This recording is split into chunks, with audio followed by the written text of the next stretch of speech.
டைரடின்னு சொல்லிட்டு ஒரு யூடியூப் சேனல்லேருந்து வரோம். நான் ஒரு ஆன்சர் கேட்டுக்கலாமா? அவங்ககிட்ட ஏதோ கொஸ்டின் கேட்டு ஆன்சர் சொல்லிக்கிறியா? நீ ஆன்சர் சொல்லுவியா? அமெரிக்காவில் ஒரு குழந்தை பிறகுது. அந்த குழந்தைக்கு பல்லு கலர் என்ன? வெள்ளையா? எப்படா கரெக்டாக சொல்லிட்ட?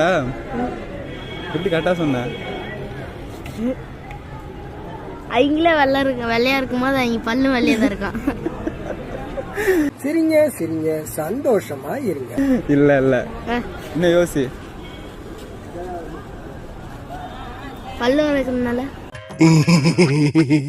பல்லு வளர்க்கறதுனாலயா? அமெரிக்கால ஒரு குழந்தை பிறகுது. அந்த குழந்தையோட பல்லு கலர் என்ன? வெள்ளை. இல்ல, கரெக்டா ஏதாவது தெரியுதா? வேற ஏதாவது யோசிச்சிருக்கியா? ஐடியா ஏதாவது இருக்கா? பல்லு வராது. அதுதான் ஆன்சரு. பல்லு அந்த குழந்தைக்கு இருக்காது பிறந்த உடனே. ஓகேவா? சரி, டைரண்ட் யூடியூப் சேனலை சப்ஸ்கிரைப் பண்ணிருங்கன்னு சொல்லிடுறேன். டைரண்ட் யூடியூப் சேனலை சப்ஸ்கிரைப் பண்ணிருங்க.